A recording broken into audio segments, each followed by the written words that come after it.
নজর রাখবো জেলার খবরের দিকে। প্রতিমা বিসর্জন নিয়ে তৃণমূলের উপপ্রধানের বাড়ি ভাঙচুর। সাঁইথিয়ার নানু বাজারে বাড়ি ভাঙচুরের অভিযোগ উঠে আসছে। ভাঙচুরের অভিযোগ এলাকার কয়েকজন যুবকের বিরুদ্ধে। ঘটনাস্থলে আমোদপুর পুলিশ ফাঁড়ির বিশাল পুলিশ বাহিনী। প্রতিমা বিসর্জন নিয়ে ভাঙচুরের অভিযোগ। প্রতিমা বিসর্জন নিয়ে তৃণমূলের উপপ্রধানের বাড়ি ভাঙচুর। সাঁইথিয়ার নানু বাজারে বাড়ি ভাঙচুরের অভিযোগ উঠে আসছে। অভিযোগ এলাকার কয়েকজন যুবকের বিরুদ্ধে। ঘটনাস্থলে আমোদপুর পুলিশ ফাঁড়ির পুলিশ বাহিনী।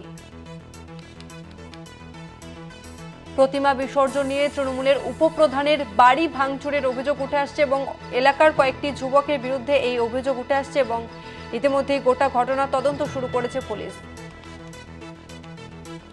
আরো একবার জানিয়ে রাখবো, প্রতিমা বিসর্জন নিয়ে তৃণমূলের উপপ্রধানের বাড়ি ভাঙচুর। সাঁইথিয়ার নানু বাজারে বাড়ি ভাঙচুরের অভিযোগ এলাকার কয়েকজন যুবকের বিরুদ্ধে। প্রতিনিধি চন্দন কর্মকার আমাদের সঙ্গে রয়েছেন ফোন লাইনে। চন্দন, ঠিক কি অভিযোগ উঠে আসছে? দেখো, যেটা হচ্ছে সাঁইথিয়া ব্লকের সাঙ্গারা গ্রাম পঞ্চায়েতের উপপ্রধান কিরিটি হাজরা অভিযোগ করছে যে তার বাড়ি হচ্ছে ভাঙচুর করা হয়েছে। ঘটনার সূত্রপাত হচ্ছে গতকাল রাতের বেলায় একটি সরস্বতী ঠাকুর বিসর্জন এবং বক্সে গান বাজানোকে কেন্দ্র করে তার অভিযোগ যে তারই গ্রামের যে বেশ কয়েকজন যুবক তার বাড়ি থেকে চড়া হয়, এরপরই ভাঙচুর করে।